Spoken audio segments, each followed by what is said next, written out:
Welcome to your YouTube channel Rajasthan GK by AI। Hello learners, आज के इस detailed master class में आप सभी का स्वागत है। आज हम इंडियन पॉलिटी के एक बहुत ही महत्वपूर्ण और स्कोरिंग टॉपिक पर चर्चा करने वाले हैं।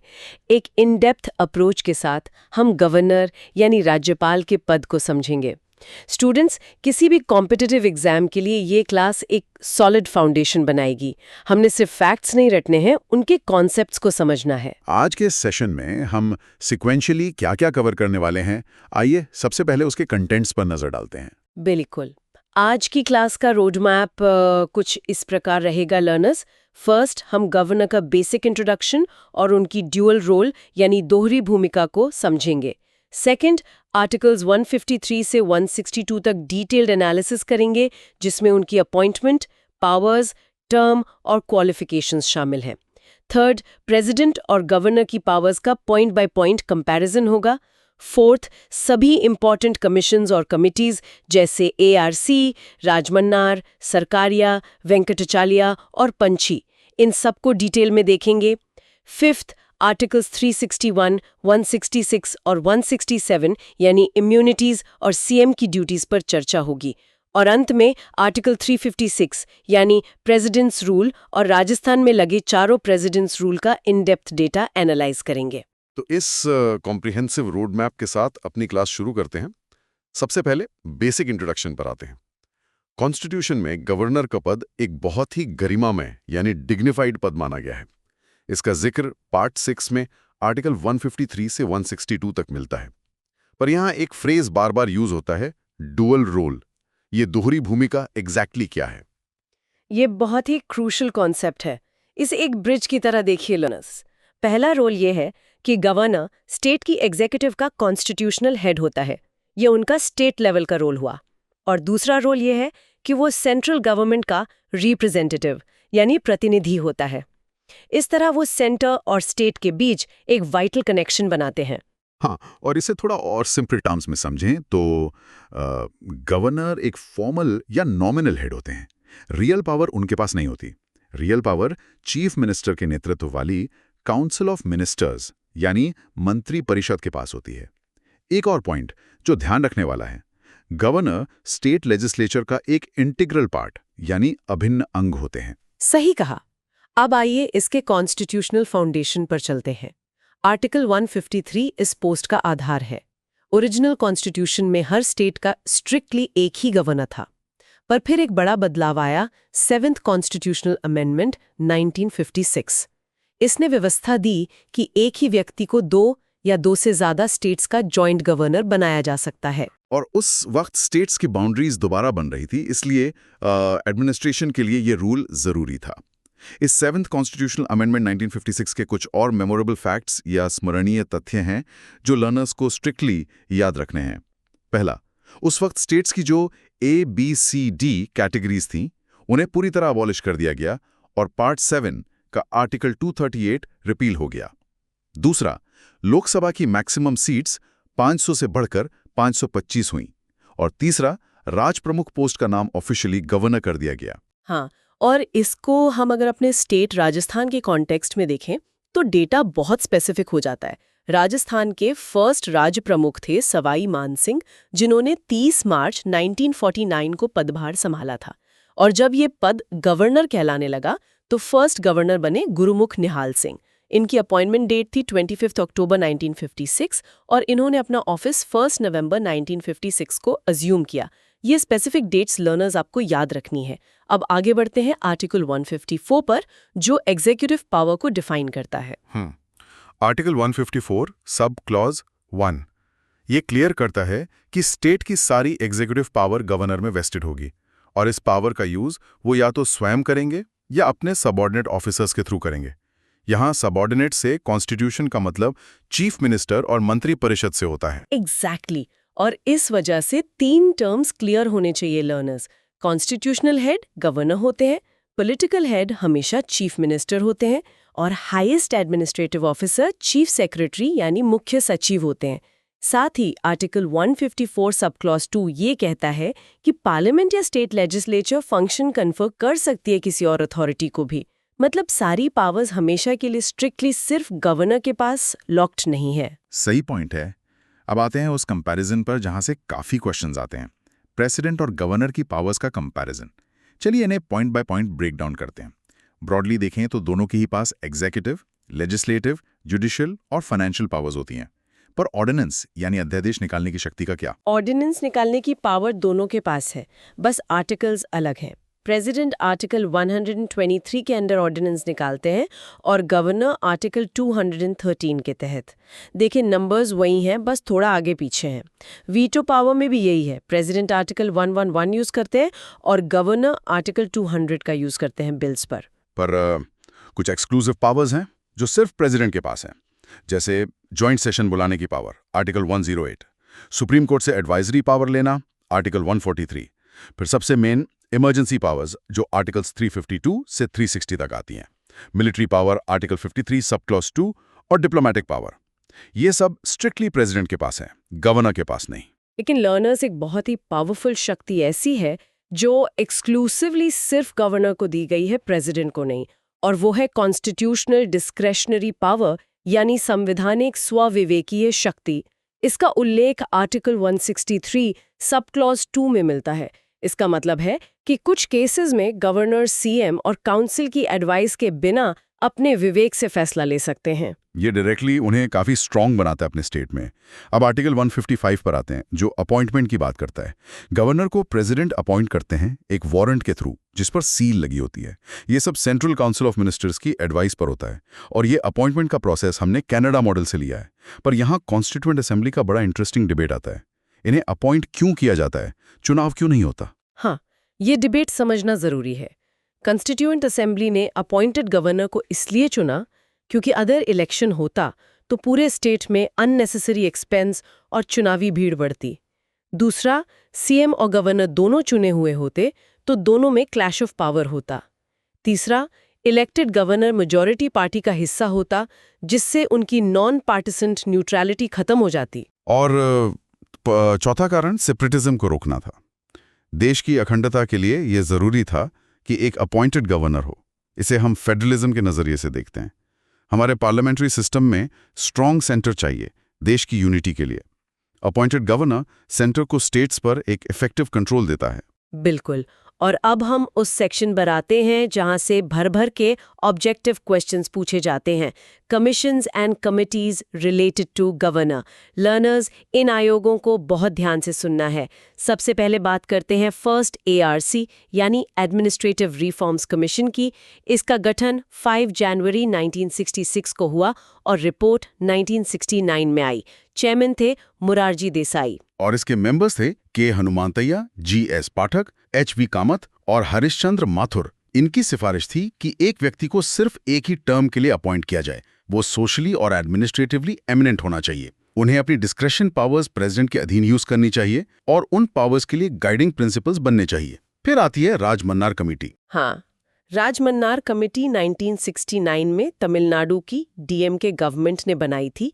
इसकी रिपोर्ट 1971 में आई। चेयरमैन डॉक्टर PV राजमन्नार थे और मेंबर्स PC चंद्र रेड्डी और लक्ष्मण स्वामी मुदालियार थे। इन्होंने सिफारिश की कि अपॉइंटमेंट से पहले स्टेट गवर्नमेंट से कंसल्ट करें, यूनिफॉर्म डिसीजंस लें और सबसे बड़ी बात, इन्होंने सिफारिश की कि गवर्नर का पद ही अबॉलिश कर देना चाहिए, जो कि ऑब्वियसली नहीं माना गया। फिर आई सरकारिया कमीशन जो इन सब में सबसे फेमस है।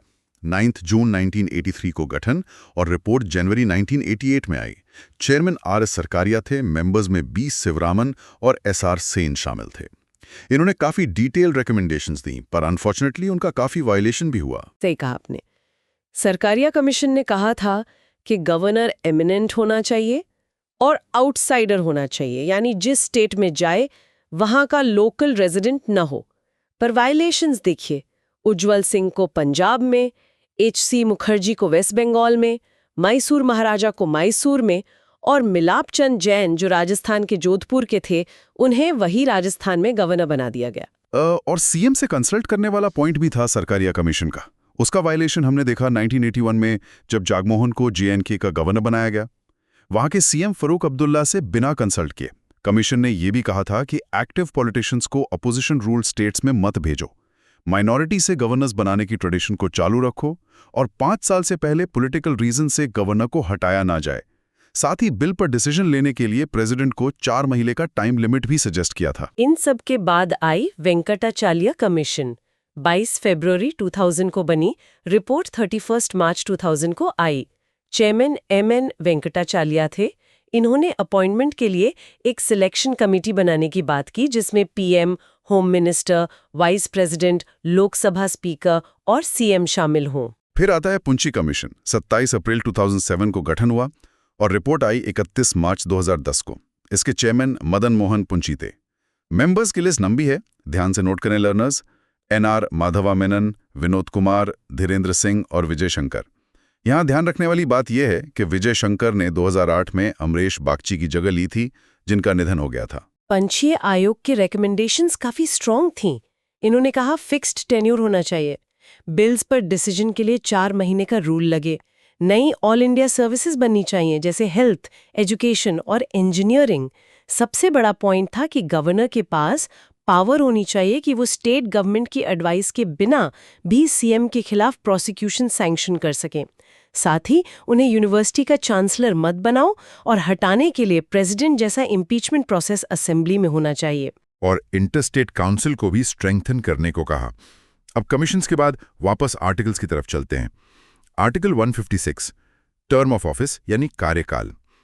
156 सब क्लॉज 1 क्लियर कहता है कि गवर्नर प्रेसिडेंट के प्लेजर यानी प्रसाद पर्यंत पद धारण करते हैं। प्रैक्टिकल टर्म्स में इसका मतलब पीएम और सेंट्रल कॉम की मर्जी होती है। उनकी अपॉइंटमेंट और रिमूवल दोनों प्रेसिडेंट के ऑर्डर से होती है। हाँ, और 156 सब क्लॉज 2 के हिसाब से वो अपना रेजिग्नेशन भी प्रेसिडेंट को देते हैं। अगर पोस्ट अचानक वेकेंट हो जाए तो हाई कोर्ट के चीफ जस्टिस आकर चार्ज लेते हैं। 156 सब क्लॉज 3 में टर्म 5 साल बताया गया है, पर जब तक नया गवर्नर नहीं आता पुराने वाले कंटिन्यू करते हैं। रीअपॉइंटमेंट भी अलाउ है, पर यहाँ एक लैंडमार्क जजमेंट है लर्नर्स, 2010 का BP single versus union of India case. Supreme court ने क्लियर किया कि गवर्नर को आप आर्बिट्रेरीली यानी बिना किसी ठोस वजह के मनमाने ढंग से नहीं हटा सकते। बिल्कुल सही ऑब्जर्वेशन। आर्टिकल 157 पर बढ़ते हैं, जो क्वालिफिकेशंस की बात करता है।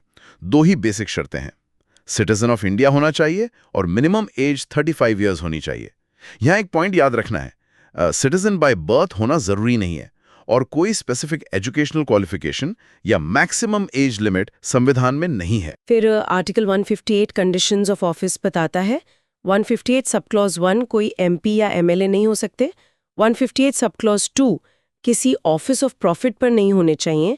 158 सब क्लॉज 3 में उनकी सैलरी आती है जो पार्लियामेंट तय करती है स्केड्यूल 2 के हिसाब से।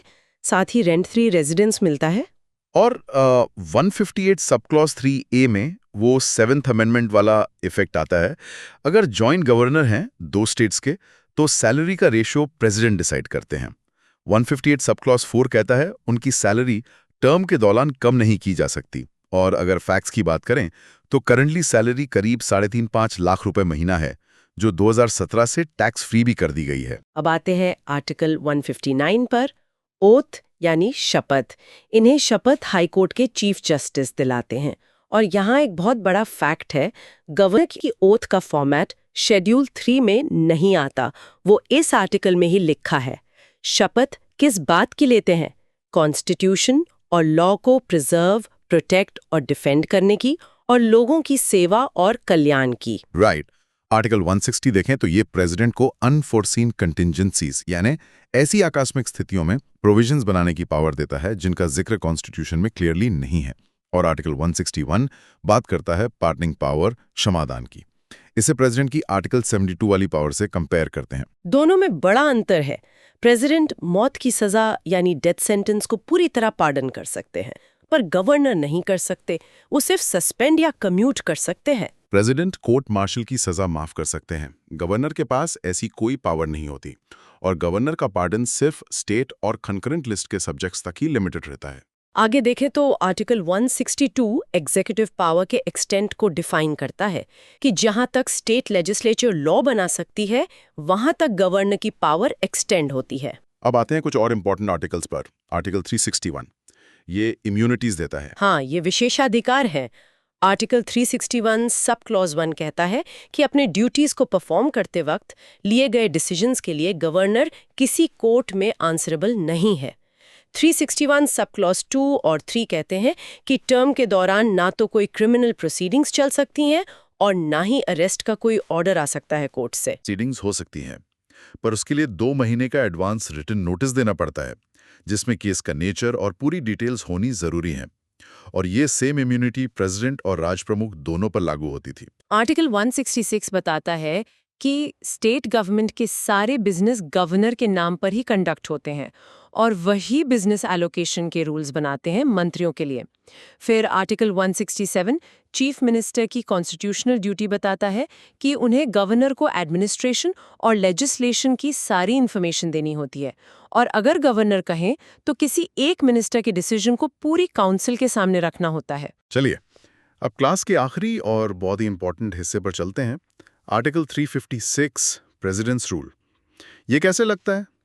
जब कॉन्स्टिट्यूशन की मशीनरी फेल हो जाती है तो गवर्नर एक रिटन रिपोर्ट भेजते हैं प्रेसिडेंट को और फिर प्रेसिडेंट्स रूल डिक्लेयर करते हैं। और डिक्लेयर होने के 2 महीने के अंदर इसे पार्लियामेंट से सिंपल मेजॉरिटी के साथ अप्रूव करवाना होता है। अप्रूवल मिलने पर यह 6 महीने चलता है और 6-6 महीने करके मैक्सिमम 3 साल तक बढ़ाया जा सकता है।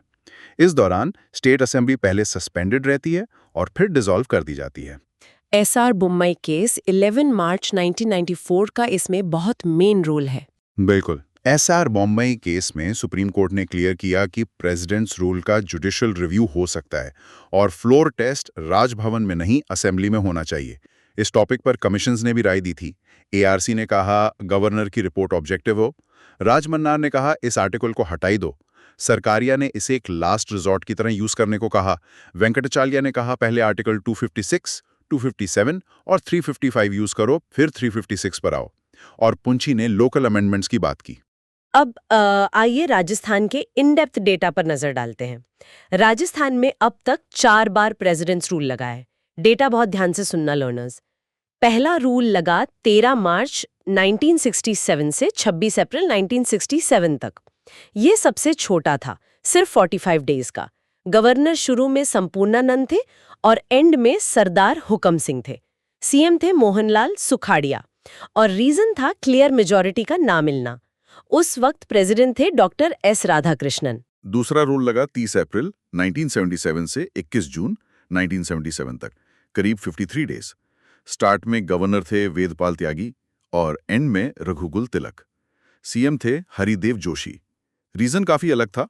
रूलिंग कांग्रेस पार्टी सेंटर में एलएस पोल्स हार गई थी और एक्टिंग प्रेसिडेंट थे बीडी जत्ती। तीसरा प्रेसिडेंट रूल 17 फरवरी 1980 से 5 जून 1980 तक लगा। ये 109 डेज चला। गवर्नर थे रघुकुल तिलक और सीएम थे भैरों सिंह शेखावत।